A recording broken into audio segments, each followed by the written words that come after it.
Hi, good evening. Steve Adler. Got a minute? Let's go over some of the virus numbers, but before we do, I hope you all had a great Thanksgiving, a safe Thanksgiving. We'll talk about that in a bit in the context of the numbers. And boy, I tell you, we have the Christmas holiday just right around the corner. Not going to be long tonight. Tomorrow we have Dr. Escott issuing his weekly numbers. So there'll be a lot of charts and graphs and new numbers for us to go over tomorrow. I'll be able to compare ourselves to other cities. Spoiler alert, we're doing pretty well. But also take a look at where we are with influenza in the city. Spoiler alert, we're doing pretty well. But we'll go through his numbers, the demographic numbers and the like positivity numbers in the community. Tonight, we'll talk mostly about the dashboards. Let's go to the first one of those. It's been a while since we've done this. I think it was probably last Tuesday. What was it, the 24th, when we were last together. Tonight, 35 new admissions.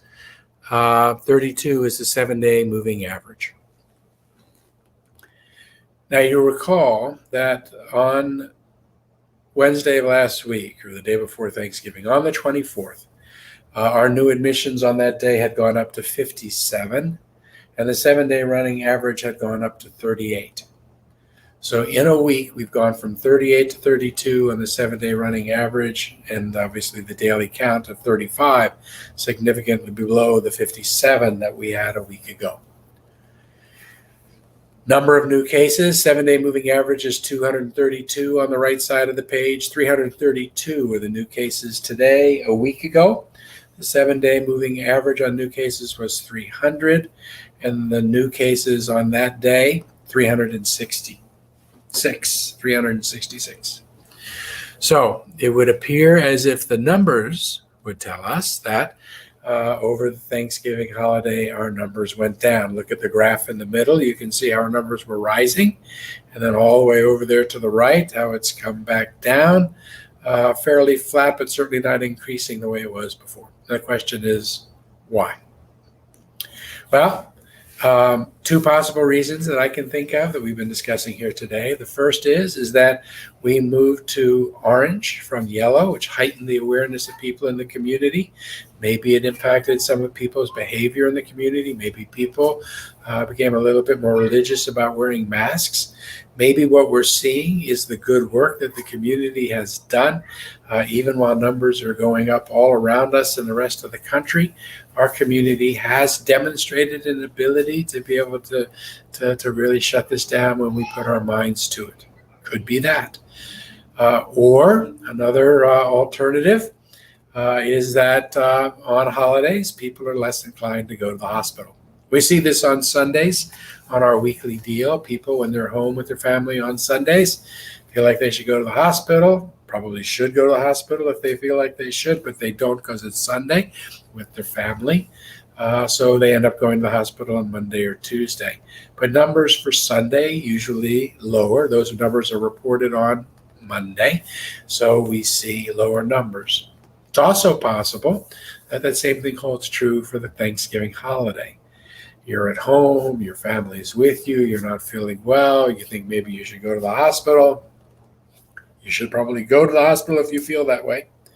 But some people don't because they don't want to leave their family over the holiday. So maybe the numbers have been depressed here for the last several days because it's a Thanksgiving holiday.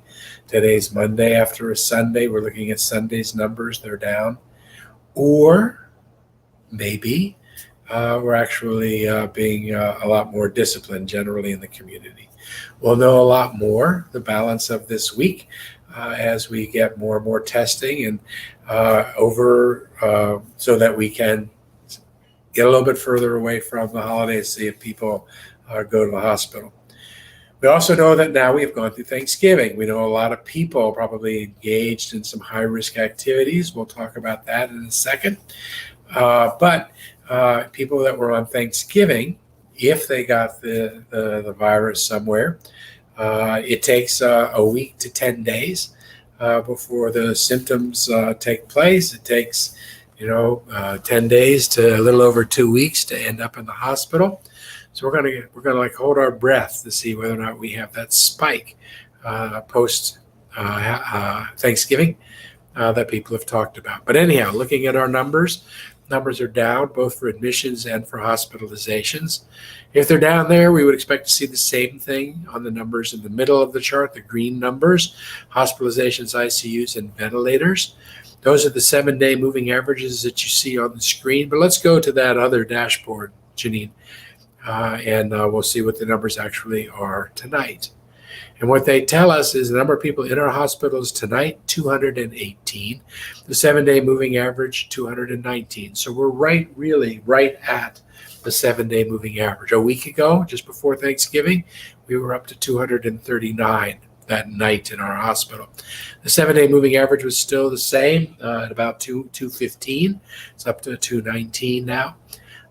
But more people in the hospital on that day before Thanksgiving. In the ICUs tonight, we have 75, 76 is a 7-day moving average, so about average for last week. 46 people on ventilators, 45.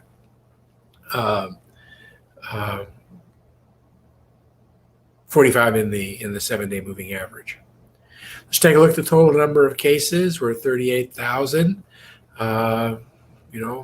We probably will hit 40,000 somewhere here within the week. Number of people that have passed away, 483. That's a 0 increase from yesterday. Of course, we didn't have God a Minute yesterday, but it's 0 from yesterday. It's about 5 more people than we had when last we talked last Tuesday. So in that intervening period of time, about 5 people died because of COVID. So bottom line, we're taking a look at these numbers. We're watching the numbers that everybody's watching. They're better than I feared they might be when I saw that 57 number a week ago. I'm hopeful that it's real. We're going to keep our fingers crossed and we'll find out. Tomorrow we'll go a much deeper dive on the numbers, so we won't talk about them anymore here tonight. But I do want to talk about the risk staging chart with hospitalization intervals. This is the chart we're at. Remember, we moved down to orange when we went above 30, and we're trying to stay right where we staying right where we are. If we get it below 30. Remember, a month or so ago, we were down at 12, trying to get into the blue area. But as you've seen, if you're watching any kind of television, numbers are going up really across the country. Numbers in Texas continue to be high. El Paso numbers seem to level off. Of course, that could be what we talked about just a second ago with respect to Thanksgiving holiday. Numbers seem to be going up in other major cities. Austin still seems to be doing really good relative to other cities. And it's important for us to know we can when we want to, just in case we need to. Hey, it's post-Thanksgiving now. I hope you had a good holiday, as I said before. But if you participated over the holiday in a high-risk Thanksgiving activity, participated in an indoor gathering with people other than your the people that you live with, if you traveled and were around crowds like at airports and the like, I'm not counting traveling if you were just alone in your car or in an RV, just with your family and didn't interact with other people. But if you traveled, if you were in a crowded gathering with people not your household members, if you participated in door-to-door activities, anything that was a kind of a higher risk Thanksgiving activity, please get tested. Question is, when should you get tested? What the experts tell us is 3 to 5 days after gathering or traveling. But go ahead and get tested 3 to 5 days after. And it's also recommended by the CDC now that you isolate for about 7 days after gathering or traveling. Remember, it used to be they wanted you to isolate for 14 days. That's still the safest thing to do. because some people that get infected today aren't going to actually show symptoms for up to 14 days. But the vast, overwhelming number of people will show symptoms, if they're going to show them, within 7 days.